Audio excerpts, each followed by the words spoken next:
Good morning to all of you. आज हम लोग एक नए चैप्टर का स्टार्ट करेंगे, ज्योग्राफी का चैप्टर नंबर 4, जिसका नाम है मैप रीडिंग। ठीक है, तो उसको हम लोग स्टार्ट करते हैं। Page number 120। Sankho, who says in Guwahati in Assam, is going to Kerala with his parents during the summer vacation. He is excited. He wants to know where Kerala is situated and how far it is from his hometown. शंखु है जो अपने parents के साथ गुवाहाटी में रहती है, जो गर्मी की छुट्टी को मनाने के लिए गुवाहाटी से कहाँ जा रही है? गुवाहाटी, जो कि कहाँ है? असम में है। वहाँ से कहाँ जा रही है? केरला जा रही है अपने पेरेंट्स के साथ समर वैकेशन को एंजॉय करने के लिए। ही इज़ एक्साइटेड, वो बहुत एक्साइटेड है। He wants to know where Kerala is situated and how far it is from his home town. वो बहुत एक्साइटेड है, वो जानना चाहती है कि केरला कहाँ पे स्थित है, कहाँ पे सिचुएटेड है, और गुवाहाटी से केरला की कितनी दूरी है। Are there any rivers like the mighty Brahmaputra which flows through his city. जैसा कि उसके सिटी में, यानी असम में जहाँ पे वो रह रही है, वहाँ पे ब्रह्मपुत्र नदी गुजरती है वहाँ से। तो जैसा कि जहाँ पे असम से ब्रह्मपुत्र नदी गुजर रही है, ये जानना चाहती है कि क्या कोई ऐसी नदी है जो केरला से होके गुजरती है। यानी वो केरल में जो जो चीज़ें हैं, नदी, पहाड़, या असम से केरल की जो डिस्टेंस है, उसको वो वहाँ गए बिना, यानी अभी गई नहीं है, लेकिन जाने से पहले वो जानना चाहती है। तो कैसे जानेगी? How can he get answer to this question without going there? बिना वहाँ गए इस चीज़ का उसको आंसर कैसे मिलेगा? Well, the solution is a map. हाँ, बिल्कुल मिलेगा। कैसे मिलेगा? तो मैप के थ्रू मिलेगा। वो मैप देखेगी, मैप के थ्रू उसको पता चल जाएगा कि गुवाहाटी से केरला की डिस्टेंस कितनी है, केरला में कौन सी नदी बह रही है, या केरला में कौन से पहाड़ हैं। ठीक है, ये सब चीज़ वो देख लेगी। अब advantage of globes and maps. Globe और मैप कोई अलग अलग चीज़ नहीं है। जब स्पेरिकल शेप, एक गोलाकार जो मॉडल होता है, उस पर जब हमारे धरती, हमारे अर्थ की जो फिगर है, उस पे अगर एक स्पेयर ऑब्जेक्ट पे बनाया होता है, तो उसको ग्लोब बोलते हैं, जो गोलाकार होता है। और उसी ग्लोब को जब एक फ्लैट सरफेस पे जब उकेड़ा जाता है, स्केच किया जाता है, तो उसे मैप बोलते हैं।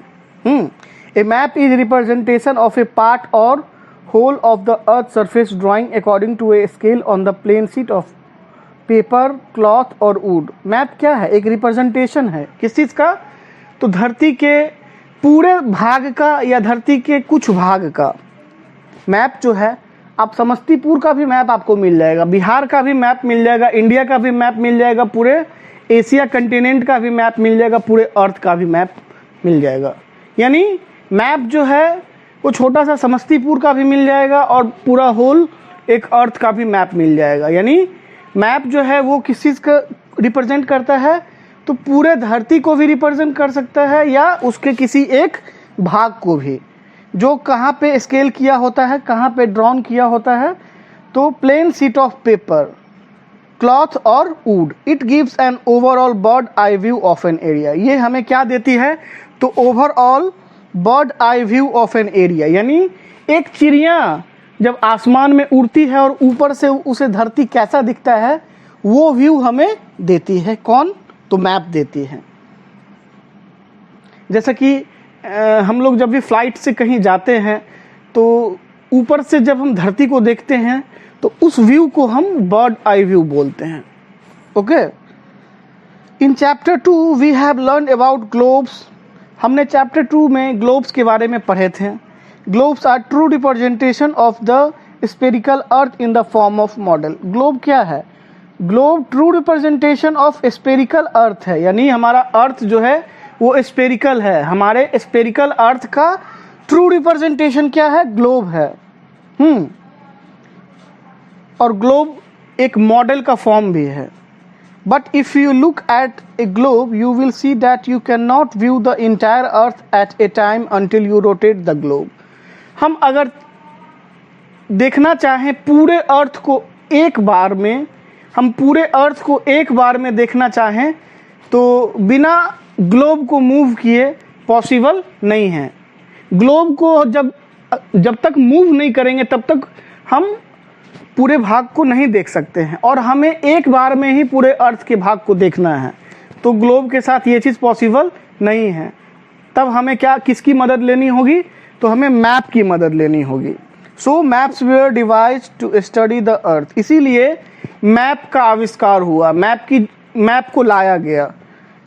Study of earth and to learn about the various features present on the surface of the earth.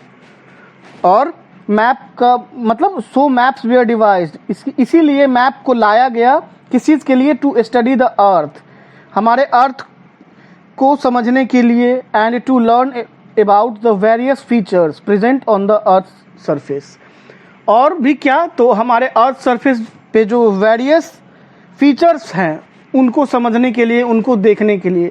Globe में एक आप इमेजिनरी जो भी चीज़ मॉडल आप मान लीजिए वो देख रहे हैं, लेकिन मैप में आप देखेंगे कि मैप के साथ साथ और भी चीज़ें को डिस्क्राइब करता है। रेल का अलग मैप होता है, ठीक है, रोड का अलग मैप होता है, पॉलिटिकल मैप, ज्योग्राफिकल मैप, ये सब बहुत सारी चीज़ें हैं, बहुत अलग अलग चीज़ें डिस्क्राइब करती है मैप। हर चीज़ का अलग मैप होता है, कहाँ पे कौन सी नदी बह रही है, कहाँ पे कौन से पहाड़ हैं, सबका मैप होता है। लेकिन ग्लोब में ये सब चीज़ें हमें नहीं मिल पाता है। देखिए डिड यू नो में क्या दिया हुआ है? Cartography. Cartography is the art and science of drawing maps. Cartography क्या है? ये मैप बनाने की एक कला है। It is technique of map making, यानी कार्टोग्राफी एक वो कला है जिसकी मदद से, मतलब ये एक टेक्निक है मैप बनाने का। A cartographer is a geographer who draws the map. A cartographer कौन होते हैं? जो मैप को ड्रॉ करते हैं with the help of mathematical calculation. किसकी मदद से वो मैप ड्रॉ करते हैं? तो मैथमेटिकल कैलकुलेशन की मदद से, एंड सोफिस्टिकेटेड कंप्यूटर इक्विपमेंट्स, और कंप्यूटर इक्विपमेंट्स कुछ होते हैं उसकी मदद से, ठीक है। अब देखिए दिया हुआ है comparison between A globe and A map, यानी ग्लोब और मैप में क्या अंतर है, उस दोनों को कंपेयर कर रहे हैं। देखिए कुछ डिस्कस कर रहे हैं। ग्लोब में क्या है? True spherical model of the earth. Globe क्या है? अर्थ का ट्रू स्फेरिकल मॉडल है, यानी हूबहू है। और मैप क्या है? Representation of a part or the whole earth on a flat surface. यानी मैप क्या होता है? तो धरती के पूरे भाग का या धरती के छोटे से भाग को रिप्रेजेंट करता है। कहाँ पे? तो फ्लैट सरफेस पे। दूसरा है can not be made for a part of the earth. Globe जो है, जैसा कि मैप एक छोटे से पार्ट को भी रिप्रेजेंट करती है, ग्लोब ऐसा नहीं है, ग्लोब पूरे अर्थ को रिप्रेजेंट करता है।